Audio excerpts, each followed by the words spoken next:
Bueno, buenas tardes. Vamos a empezar con la conferencia sobre el corredor de mercancías en este caso.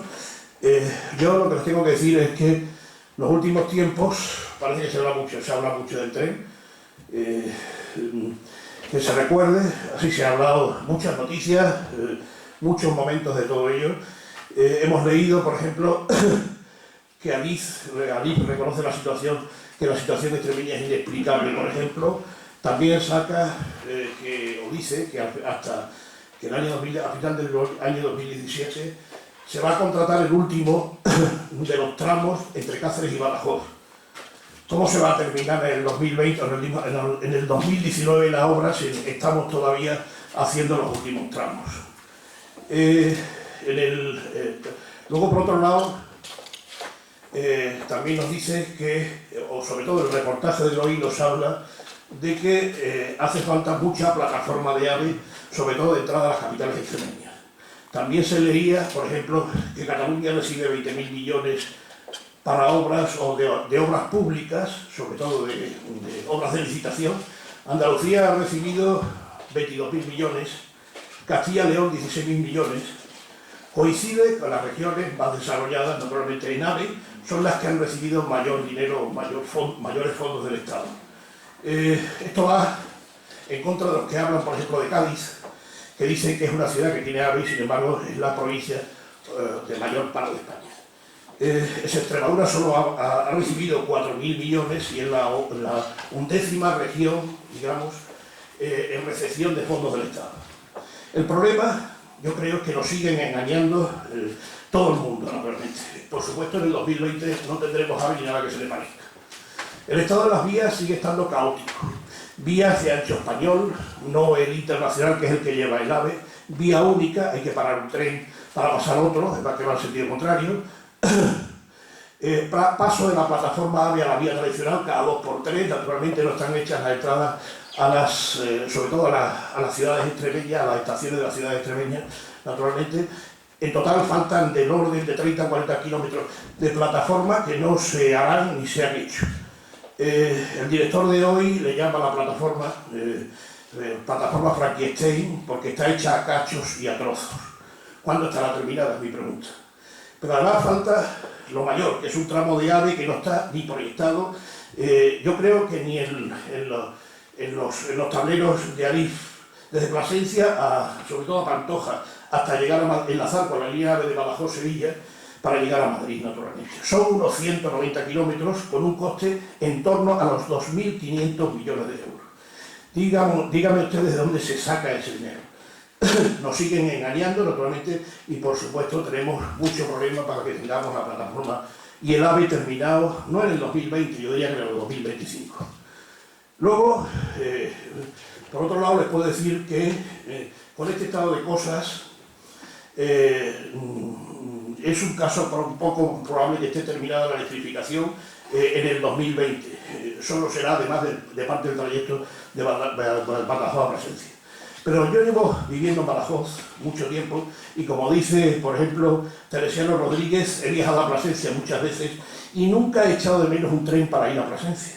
Es que nuestro problema fundamental son las cercanías en tren, o es una línea de alta velocidad que nos comunique con Europa y el resto de las capitales, Madrid, Barcelona, Lisboa, etc. Con esta plataforma, ¿qué nos espera en el 2020? Pues yo creo que un tren Alvia del tipo S730, el sucesor del Alvia S130, este sí es de media velocidad, que nos van a poner, ¿no? Aunque se le han comprado 2 furgones, generadores, motor, alternador, para las zonas que no están electrificadas, naturalmente. Parece que es un tren improvisado, yo diría un aborto de la ingeniería, aunque los maquinistas de Renfe también le llaman Frankenstein. Imagínense entonces el tren que vamos a tener. Es el mismo del accidente de la Cuba de Angurá, al lado de Santiago de Compostela, que descarriló, sobre todo claramente por esos 2 furgones que fueron los primeros que se salieron de la vía. La velocidad de este tren es en torno de 180-200 km por hora, por vía tradicional, pero que en plataformas recortadas, vías sin electrificar, etcétera, desciende mucho. Siendo muy optimistas, pues tardaremos en ponernos en Madrid cerca de 4 horas. Algo se ha ganado ante las 6 horas que se tarda actualmente y además con muchas averías en los trenes. Bien, nos siguen engañando y desde luego lo tendremos en AVE, yo creo que hasta el 2025-2026 si todo sale bien. Bueno, pero ¿y las mercancías? ¿Qué ocurre? Cuando sobre todo se trasladen de Sines y Lisboa. Yo les pregunto, plataforma logística sin tren en Extremadura, ¿cómo van a trasladarse nuestras frutas, de los cuales tenemos grandes empresas, a Europa, sin que maduren en las vías extremeñas por el tiempo que se tarda en llegar, por ejemplo, a la zona donde se pueda enviar a Europa? La región valenciana, la plataforma, digamos, del Mediterráneo, pues tiene resueltos estos problemas hoy por hoy. Nuestro ponente hoy nos va a hablar de este tema, sobre todo de las mercancías, naturalmente, y dejo a don Antonio Díaz Paralejo, que es su director de tesis doctoral, para que nos lo presente. Muchas gracias.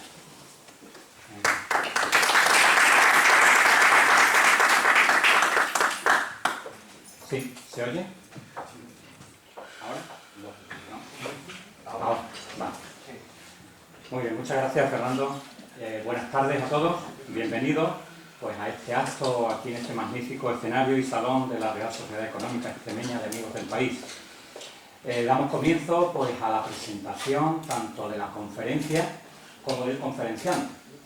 Entra dentro, diría, de un ciclo de actividades, conferencias, mesas redondas y otras actividades varias que la Real Sociedad Económica Extremeña Amigos del País pues está preparando en pro, podría decir que es el objetivo principal, en favor y en defensa del ferrocarril extremeño. Nos ofrece hoy una conferencia titulada, el título está ahí detrás, lo leo, efectos socioeconómicos y ambientales del corredor ferroviario de mercancías extremeño. Nos va a exponer los aspectos fundamentales de esto indicado en la conferencia y nos dará, lógicamente, su punto de vista particular y ello pues, nos dará pie luego a entablar un coloquio, una mesa redonda, para debatir este y otros asuntos, lógicamente, transversales a esta problemática.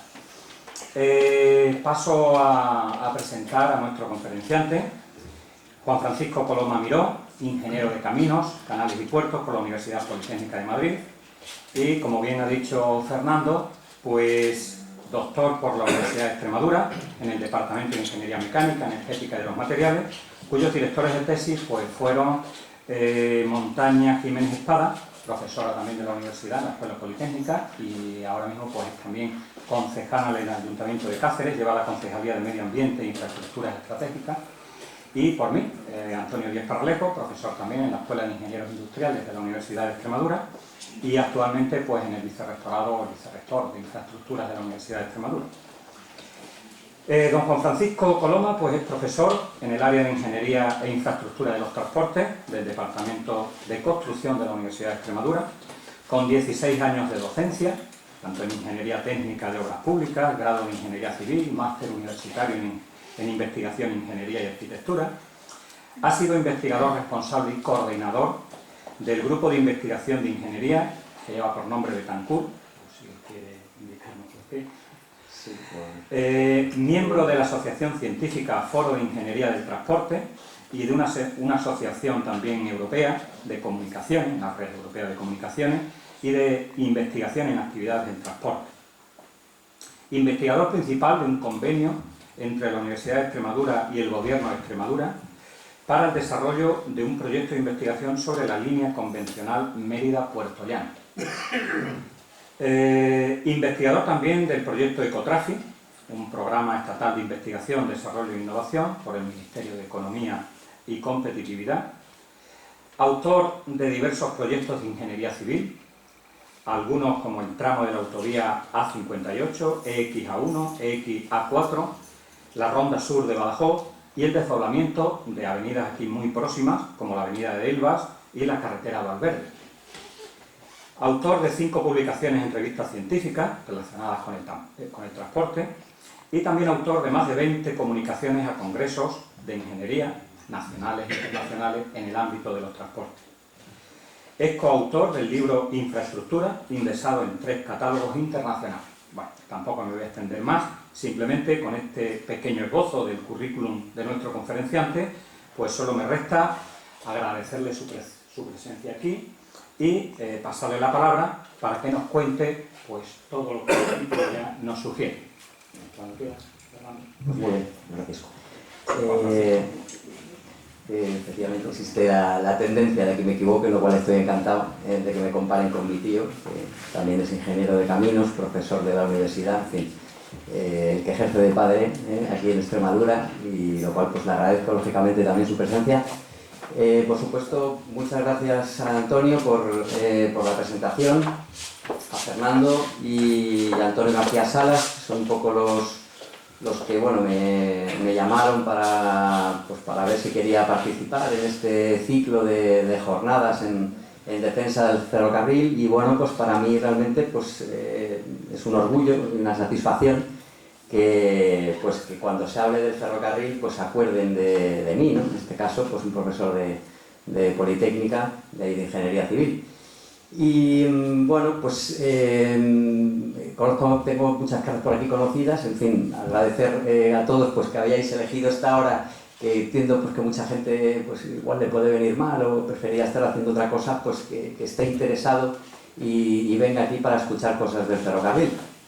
Y en mi caso pues me gusta mucho pues que las cosas, pues yo más o menos voy a hacer lo que decía Paco Umbral, voy a hablar de mi libro, voy a hablar de mi proyecto de investigación, que lógicamente está muy ligado y a partir del cual pues, fue mi tesis doctoral, pero efectivamente pues, que tenga un público, cuando se hacen este tipo de trabajos muchas veces en la universidad tiene una salida exclusivamente científica, gente que se dedica exclusivamente a la investigación es la que al final lee tus artículos y me parece mucho más interesante poder divulgar y llegar a la sociedad, a todos los estamentos de la sociedad, ¿no?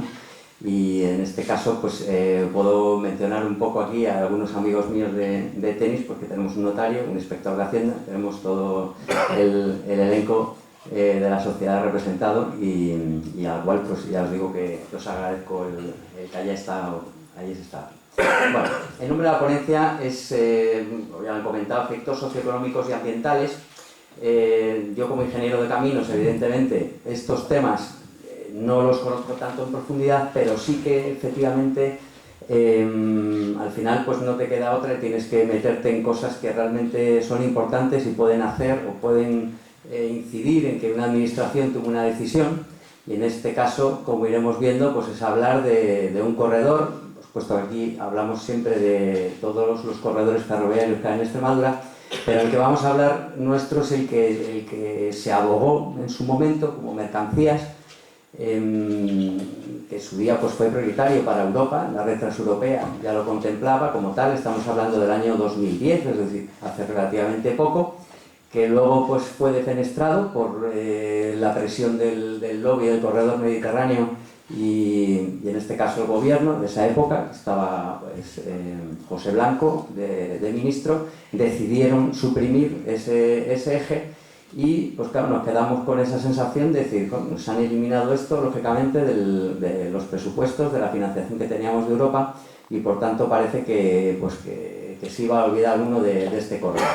Entonces con esa idea, y viendo lo importante que era, la Junta de Extremadura pues, se puso en contacto con la universidad para ver si podíamos ser capaces de hacer un estudio de este corredor. Y si este corredor era tan importante antes, porque ahora no lo es. Vamos a ver en qué situación está, qué bondades tenía este corredor, porque era tan bueno antes para el Ministerio y lo contemplaban que tenía que estar sujeto a subvención europea para construirlo y bueno para, no solamente para Extremadura, sino bueno para el transporte de mercancías en España. ¿Por qué no lo investigamos? Vamos a ver en qué situación está, vamos a ver qué actuaciones son necesarias para que este corredor pueda servir de mercancías dentro de Extremadura, vamos a ver qué inversiones son necesarias.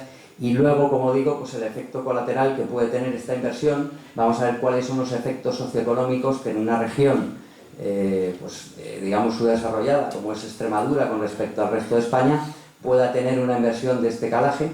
Y luego, por supuesto, como todos sabemos, pues a nivel terrestre el medio de transporte más eficiente, el que emite menos emisiones, es el ferrocarril.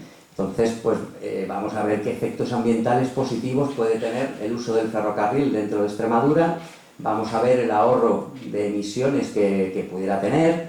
Se hace, bueno, ya lo iré viendo a lo largo de la ponencia, pero también la posible captación potencial de mercancías y por tanto del transporte terrestre que se tiene ahora por camión.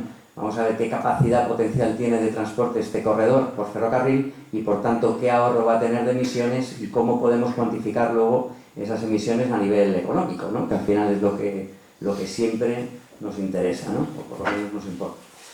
Entonces, bueno, con este preámbulo un poquito, yo siempre que tengo alguna comunicación hablando de este corredor, pues hago mención y lógicamente agradecimiento del convenio que firmamos Universidad de Extremadura con el que era antes Gobierno de Extremadura, ahora vuelve a ser la Junta de Extremadura, y en esto pues invitar a todas las administraciones, incluso empresas, etcétera, haceros ver eso, el que la universidad hacemos cosas que pueden ser útiles a una administración y útiles a la universidad. No nos dedicamos exclusivamente a estar en un laboratorio rompiendo probetas y sacando resultados que puedan tener una importancia o se pueda sacar una patente, pero que igual no sirven a la sociedad, ¿no? Pues que sepáis que efectivamente en la universidad también hacemos cosas que pueden ser interesantes, ¿no? Para una administración pueden ser interesantes en general para la sociedad, como es un tema como este del ferrocarril.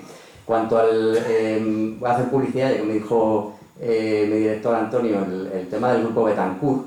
Betancourt es el fundador de la Escuela de Caminos en España, lógicamente la primera que hubo, que fue en Madrid, en principios del siglo XIX, en 1808 o algo así, fue cuando se fundó. Entonces, no existía grupo de investigación específico de ingeniería civil, teníamos uno de materiales, había alguno por ahí colateral, otro de edificación, pero no teníamos un grupo exclusivo de ingeniería civil, y es por lo que lo creamos, llevamos ya 2 años con el grupo, y bueno, pues le dimos el nombre del fundador para que quedara un poquito más específico de que nos dedicamos a cualquier aspecto de ingeniería civil. Pero lógicamente abiertos. En este proyecto colaboramos con un profesor de la UEX, que da clase en economía, lógicamente, para que nos pudiera asesorar y cómo llevar el estudio económico, de los efectos socioeconómicos.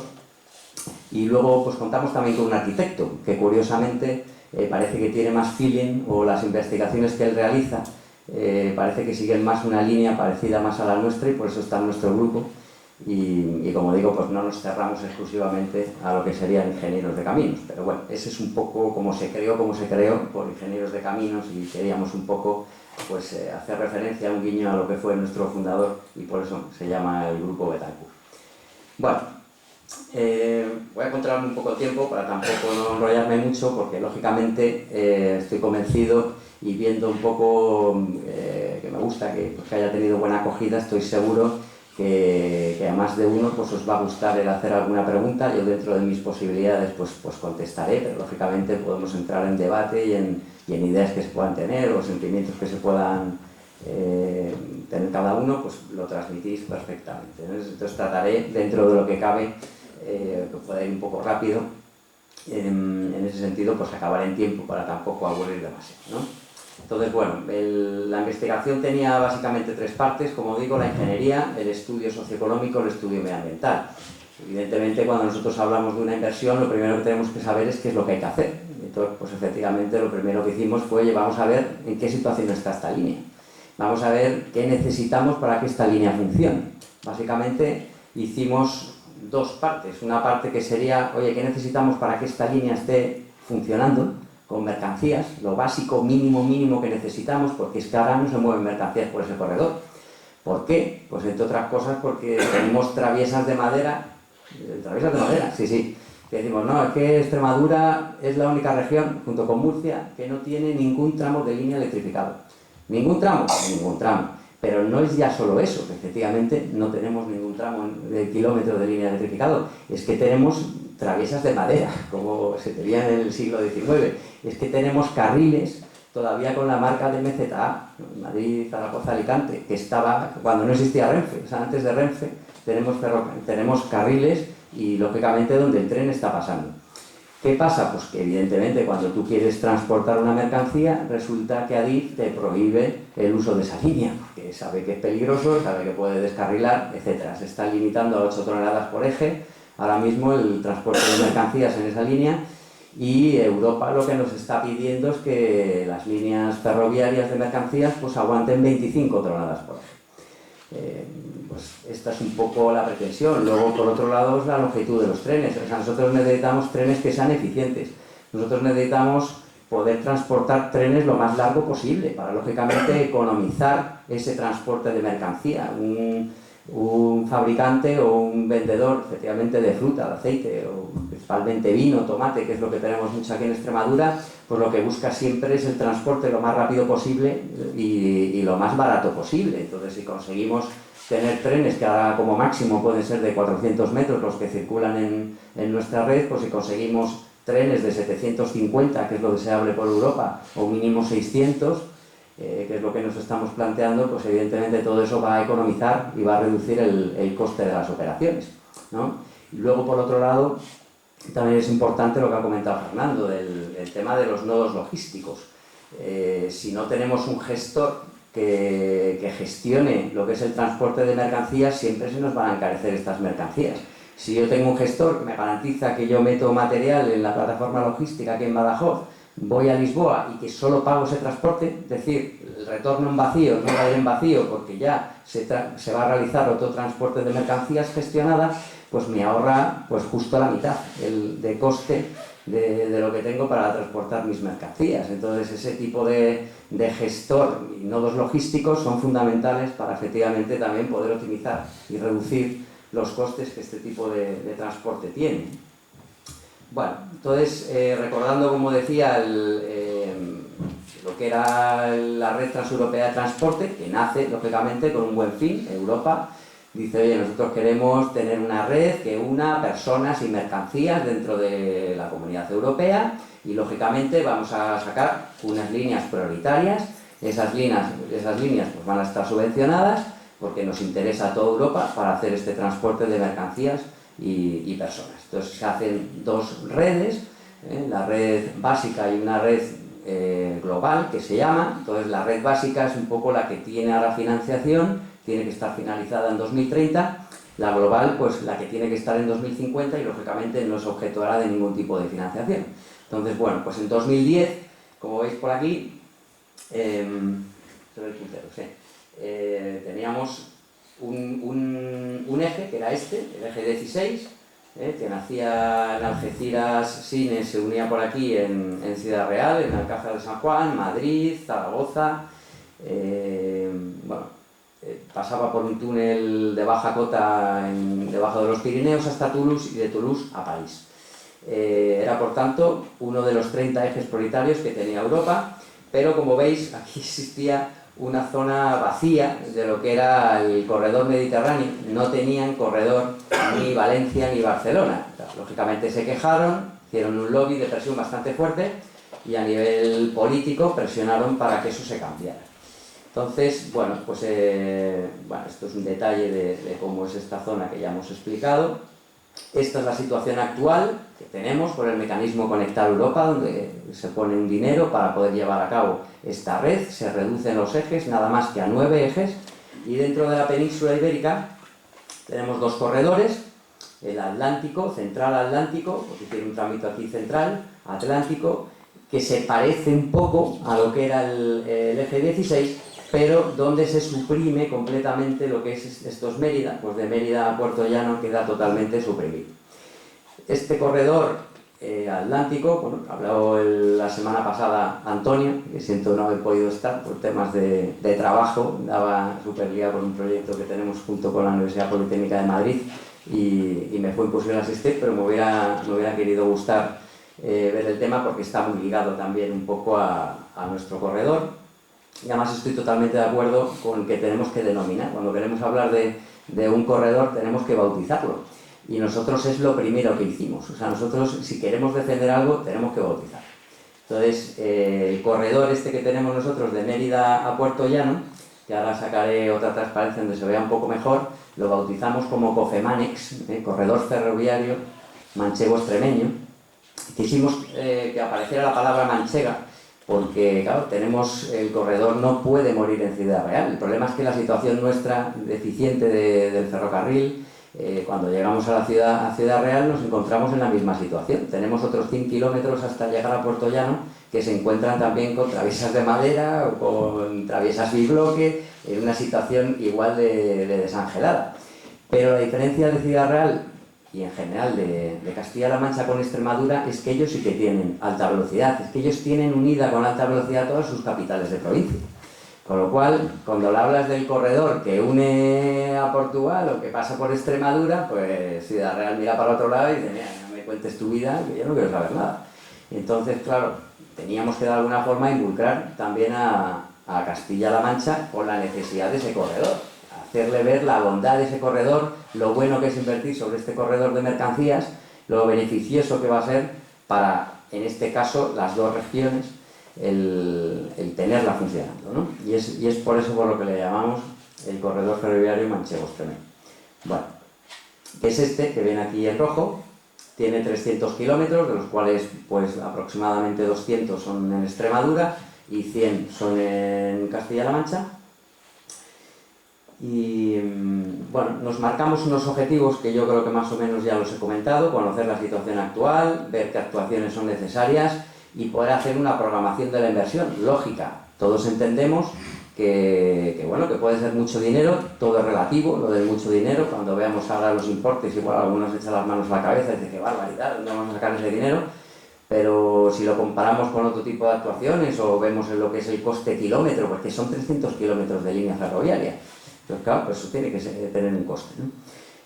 Ver cómo se podía programar en el tiempo, que básicamente eran 3 años poner funcionando lo que era esta línea de mercancías y luego tener 5 años de explotación donde se hicieran otras mejoras y otras inversiones, como por ejemplo electrificar la línea, de forma que podamos optimizar el rendimiento de estos trenes, podamos emitir menos emisiones, podamos, al ser más eficiente también vamos a poder reducir el coste de lo que es el transporte, Entonces tiene un sobrecoste, pero siempre va a merecer la pena el poder electrificar. El coste también más importante, lógicamente, es el material rodante. Tenemos que cambiar las locomotoras y eso, pues efectivamente, es una inversión adicional para la administración. Las mercancías, por ejemplo, que se manejan en Extremadura son prácticamente ya a nivel privado. Se está manejando a nivel privado, Renfe ya prácticamente no está moviendo mercancías. Entonces, bueno, pues a nivel privado, que se traigan las máquinas que sean necesarias, pero que nosotros tengamos la infraestructura preparada para que la gente pueda transportar esas mercancías. Bueno, la segunda parte, el estudio de impacto socioeconómico. Vamos a ver principalmente cuál es el efecto sobre la producción y empleo que tiene una inversión como esta en esta infraestructura. Entonces, lógicamente, también lo dividimos en 2 fases, lo que sería la inversión en la parte de construcción y luego la explotación, pero básicamente nosotros vamos a generar una inversión en una región. Esa región va a haber unos sectores de actividad que van a recibir directamente esa inversión, eso está claro. Esos son los efectos directos que se llama a nivel económico.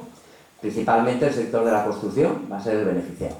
Luego hay una serie de compra de bienes y servicios que se generan como consecuencia de esa inversión, son los efectos indirectos, y luego otros efectos inducidos que se producen como consecuencia de esas rentas que se van teniendo y gente que es propensa al consumo debido a ese beneficio que han ido teniendo, a ese trabajo que han tenido o a ese dinero que han generado, ¿no? Entonces, la suma de esos 3 efectos se debe tener en cuenta cuando se quiere evaluar un poco el efecto socioeconómico que tiene una inversión como es esta, ¿no? en una red ferroviaria. Y luego, pues, el estudio ambiental, que inicialmente siempre es necesario conocer un poco la caracterización del corredor, ver qué zonas están protegidas, los TEPA, las zonas de especial protección de aves, los lugares de interés comunitario, los LICs, o la red REMPEX de espacios protegidos de Extremadura. Por supuesto, la ventaja que tenemos aquí es que las mayores afecciones que se producen a nivel ambiental cuando se realiza una obra de estas características son obras de nueva construcción. Por ejemplo, lógicamente, el tren de altas prestaciones, o el que esperemos que sea futuro AVE, que no está muy optimista el amigo Fernando. Luego hablaremos, pero en general, yo por lo que me están contando y la Junta, hablas con Adif, lógicamente siempre te va a hablar bien, habla por parte del ministro y dice que todo va muy bien, que todo fenomenal, pero la Junta en ese sentido es más crítica y sí que les veo más optimistas. O sea, por lo menos parece que desde la entrada del nuevo ministro y renovación de cargos de Adif, etcétera y tal, sí se están comprometiendo. El propio presidente de Adif, que se extrañaba, decía que era incomprensible la situación de Extremadura. Lógicamente, él es nuevo, entra nuevo y le dejan una cosa y se da cuenta y dice, madre mía, ¿cómo está esto? Eso, lógicamente, la presión de Portugal, muy importante. Portugal va a llegar en 2019, tiene ya sus proyectos ya licitados y se empieza a construir este año ya lo que es el tramo Évora-Badajoz, se ha empezado el Elbas límite de frontera, etcétera. Va a llegar Portugal con su tren electrificado y se encuentra que España es el tercer mundo. Dice, pero bueno, ¿qué pasa aquí? No tenemos ni línea electrificada ni línea siquiera acondicionada para poder llevar mercancías. Pues lógicamente Portugal amenaza a Europa, dice, oye, que estos señores no están cumpliendo, les vas a dar un dinero que sería lógicamente para el corredor atlántico y resulta que no están haciendo nada. Entonces, pues esa presión y luego el otro, la unión esta de los sectores, el pacto por el ferrocarril, creo que también ha sido muy positivo, que ya no seamos de un partido o de otro, no sé qué, todos los partidos políticos están a una, los sindicatos están con ellos, prácticamente toda la sociedad está a una, con lo cual pues tampoco el gobierno se puede agarrar a nada, porque incluso su propio partido está también en ese lado y te encuentras a todos de frente, que pues al final voy a tenerles que hacer caso, pues si no, pues me la pueden liar, ¿no? Entonces, es todas esas cosas unidas, la presión de Portugal, la presión del pacto del ferrocarril y todo, pues todo lo que se está haciendo también aquí en esta sociedad económica, ayuda a que efectivamente pues parezca que el gobierno tenga esa concienciación, que haya realizado una inversión de 900 millones, no solamente, como digo, para el tren de altas prestaciones, que por supuesto es el que se va a llevar mayor presupuesto, sino también ya para, por lo menos, el tren digno que llamábamos, pues lo que pedimos también un tren digno de mercancías. Parece que las travisas de madera pues serán historia y cuando veamos ya unas fotos que os voy a poner yo por aquí, que todavía son reales y son del tren actual, pues podamos decir que eso ya forma parte de la historia. Bien, bueno, a nivel ambiental muy interesante también ver reducciones, como dije, de CO2, ver si podemos monetizar esa reducción de emisiones. Bueno, el tema de todo el estudio de infraestructura y tal, que a mí me gusta mucho, veis que está aquí muy detallado, como profesor pues es lo que me gusta explicar un poco a los alumnos, el tema del trazado, el tema de tal, pero bueno, voy a ser un poco más rápido, porque veo que si no, efectivamente, pues no vamos a tener tiempo aquí para el coloquio. Pero bueno, estos serían un poco todos los apartados que se analizaron en el estudio de la infraestructura para poder evaluar, cuantificar y presupuestar lo que hace falta para adecuar este tren.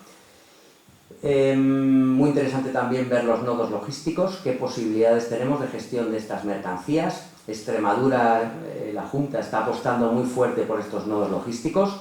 Tened en cuenta que la plataforma logística del sureste europeo, que ya por fin está en construcción, que llevamos desde el año 2002, pues se compraban los terrenos de Astora del SEPES, Ministerio de Fomento, la Sociedad de Equipamiento y de Suelo Industrial de España, y lógicamente fueron los que compraron los terrenos, etcétera y tal, los que empezaron con los primeros proyectos de la plataforma logística. Y viendo que no se acometían esas inversiones, la Junta tomó las riendas y dijo, venga, esto es muy necesario en concreto para la región, pero vamos, por supuesto para Badajoz, y va a merecer la pena que nosotros la acometamos. Entonces han generado 40 millones de presupuesto para poder llevar a cabo las obras de la plataforma logística, que se van a hacer en 2 etapas, lógicamente, pero efectivamente lo va a asumir la Junta de Extremadura. Y en esa línea pues estaba también decir, oye, que por supuesto que esta línea pertenece al Ministerio de Fomento, a Adif, que es la gestora de la infraestructura ferroviaria. Por supuesto que estas actuaciones las tendrá que acometer el Ministerio y el Gobierno Central, pero que la Junta ahora mismo está totalmente dispuesta también a lo que haga falta, pues ayudar en lo que sea, ¿no? Entonces tenemos de nuevo nodos logísticos, lo que es Espacio Mérida, Espacio Navalmoral. Son, como sabéis, también 2 zonas que ya están urbanizadas, pero faltan las conexiones ferroviarias, que están los proyectos, y lo único que queda es acometerlas. El problema de las conexiones ferroviarias es que, aunque se quiera pagar con dinero regional, es competencia exclusiva de Adif, y lo tienen que hacer ellos, lo tienen que gestionar ellos y tal.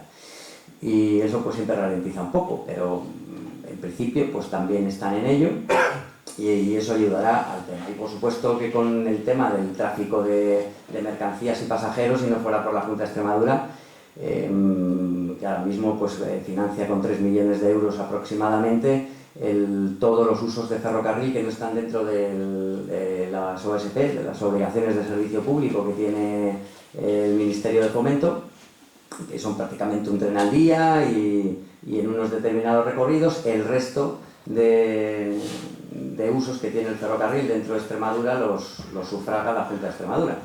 Entonces, bueno, pues es un poco la idea. Como conclusiones de ingeniería, pues sacamos esa valoración y planificación temporal de estas actuaciones. Para el estudio del impacto socioeconómico generamos un modelo de impacto.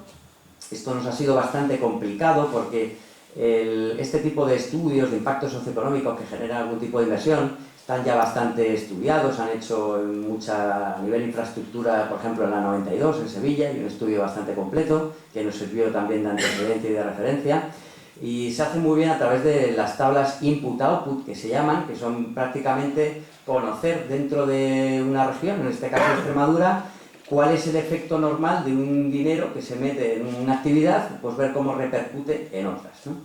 Entonces, esos datos, por ejemplo, los teníamos de Extremadura, pero del año 1990, lo cual pues era muy antiguo y no representaba, sabíamos que íbamos a cometer mucho error, o sea, esas relaciones intersectoriales podían ser totalmente erróneas en la actualidad.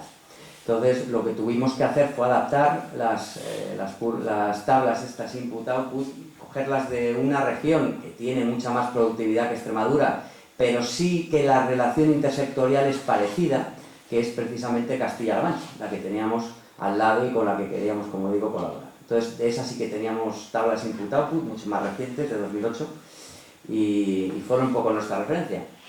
Y básicamente, pues, a través de estas tablas es como podemos hacer un poco simular la actividad económica dentro de una región, y a partir de ahí, oye, si yo invierto esta cantidad, ¿cómo se reparte en el resto? Y a partir de ahí, en función del sector de actividad que recibe ese dinero, ver qué producción genera y ver qué empleo genera, ¿no? Es básicamente un poco lo que consistía el estudio económico. Bien, yo creo que el tema ambiental está bastante claro. Aquí, bueno, lo paso muy por encima, pero tenemos unas especificaciones técnicas de interoperabilidad obligadas por Europa. ¿Qué es eso, las especificaciones técnicas? Pues es lo que nos dice Europa, que tiene que tener una red ferroviaria en función del tipo de red que sea, y para lo que vayas a utilizarla te pone unas exigencias mínimas que tienes que cumplir. Y básicamente, y lo que más nos importa a nosotros para tren de mercancías, sería una longitud de tren.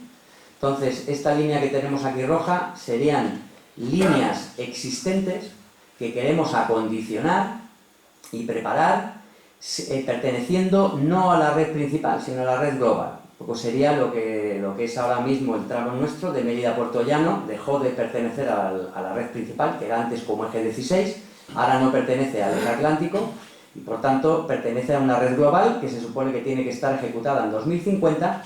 Y Europa, bueno, pues en principio nos exige que tuviéramos 500 metros de longitud de tren, nos exige 20 toneladas por eje, nos exige un gálibo, necesitamos un gálibo, espacio libre que tiene que quedar siempre el tren cuando pase por cualquier estructura, no tenga ningún obstáculo. El gálibo más exigente es el C, ¿vale? Pues nos exigen como mínimo el A. Bien, tenemos ahí una serie de condiciones iniciales y bueno, unas velocidades máximas y tal. Nosotros a nivel de mercancía la velocidad no nos importa tanto. Lo que nos importa es tener trenes lo más largos posible, ser posible pues 750 metros, que sería el óptimo, que son las condiciones que vamos a ver, las condiciones exigidas para líneas de nueva construcción, de las líneas principales. Sería, por ejemplo, el corredor atlántico, se le va a exigir que podamos tener 750 metros de longitud de tren, se le va a exigir 25 toneladas por eje, se le va a exigir el gálibo C, que es el más exigente, y se va a exigir que el tren de pasajeros puede ir a 200 km/h. Mercancías, como digo, nosotros en principio con ir a 100, a 120, pues sería suficiente. Lo importante es que tengamos trenes largos, lo importante es que tengamos capacidad de carga, déjame los 25 toneladas por eje, déjame los 750 metros y déjame una infraestructura que permita el paso de mi tren y, lógicamente, no pasa nada que tarde un poquito más. No es una exigencia prioritaria como sí que lo es el de viajeros, que llegue a una hora puntual, ¿vale? Pero sí necesitamos esa infraestructura y esos nodos complementarios que ayuden a que eso se lleve a cabo y que sea lo más barato posible. Bien, ¿cómo está el trazado ahora mismo el trazado del ferrocarril en ese corredor? Si nosotros vemos el cuadro de velocidades máximas que tiene Adif en su página, pues podéis verlo, cualquiera que lo vea dice, no, pues no está mal, ¿no? La línea esta y tal, oye, tenéis aquí un tramo de 160, un tramo de 140, un tramo de 200, entre Mérida, tal, oye, pues esto está fenómeno, tenéis una línea que es maravillosa. Sin embargo, esto que viene como cuadro de velocidades máximas y tal, disponible para todo el mundo, la realidad es muy distinta. La realidad es que tenemos un montón de tramos, bueno, no se ve muy bien, pero vamos, limitados las velocidades a 50, incluso a 30 kilómetros hora. ¿Y qué es lo que nos pasa? Entonces, tuvimos lógicamente que analizar todo el trazado de esa línea, 300 kilómetros, analizarlo todo. Básicamente, las limitaciones que nosotros tenemos en planta en un ferrocarril es por el radio de curvatura. El radio de curvatura es el que genera cuando se mete un tren, se genera la aceleración centrífuga, y aquí en trenes no es como carreteras. Nosotros en trenes lo que hacemos es dimensionar el trazado del ferrocarril para tener una aceleración centrífuga sin compensar muy baja, para que el usuario, son condiciones de confort, que se llama, para que el usuario se sienta cómodo. O sea, en ningún caso estamos evaluando el peligro que pueda tener el que el ferrocarril genere una aceleración centrífuga mayor. Estamos muy por debajo de esos valores. Para que os hagáis una idea, es 0,40 por ejemplo en alta velocidad o 0,60 metros segundo cuadrado las limitaciones de aceleración que queremos en ese radio de curvatura, cuando para que se produzca un descarrilamiento o por lo menos una retirada de tirafondos y tal, un problema ya estructural dentro del ferrocarril, nos tendríamos que ir a 4 metros por segundo, más o menos, o 4,5 metros por segundo. Por tanto, veis que estamos muy del lado de la seguridad, cosa que en carreteras lo que buscamos es siempre evitar el deslizamiento. Entonces lo que buscamos es velocidad máxima que impida el deslizamiento, y ahí pues puede ayudar lógicamente la macrotextura, el pavimento, etcétera y tal, no solamente el radio de curvatura. Y luego, por supuesto, los perantes, ¿vale? Los perantes ayudan lógicamente a reducir esa aceleración centrífuga y te permite una mayor velocidad. Bueno, estudiamos todo, como digo, fuimos coloreando, al final este tipo de cosas lo ideal es poderlas analizar de forma global. Entonces, para eso, pues el poner colores es muy interesante. Todo lo que hicimos fue velocidades mayores de 120, lo dejábamos en verde, y, oye, la línea está estupenda. De 100 a 120, en principio es una línea que nos vale, es funcional, vamos a poder transportar mercancías por ahí, pero algo pasa. Lo tenemos en amarillo, pues diciendo que es raro que tengamos esa limitación, pero no le damos mucha importancia, y lógicamente todo lo que fuera menos de 100 km hora era una limitación por algún motivo que había que estudiar específicamente a ver qué había pasado. Bueno, a ver si esto le da, pues seguir. Vale. Bueno, estos son los distintos tipos de vehículos. Nosotros aquí en el ferrocarril, el que no lo sepa, ¿por qué tenemos 3 tipos de señalización? 75, 70, 80 y tal. ¿Qué pasa? Que esto es en función de como quiera el conductor y tal. Oye, si está muy cansado, vete a 80, si no, vete a 75. ¿No? Es en función un poco de los distintos tipos de vehículos que circulan a través de esa línea, en función de su capacidad de absorber esa aceleración centrífuga sin compensar, puede ir a una velocidad o puede ir a otra, ¿vale? Entonces por eso tenemos estas señales múltiples.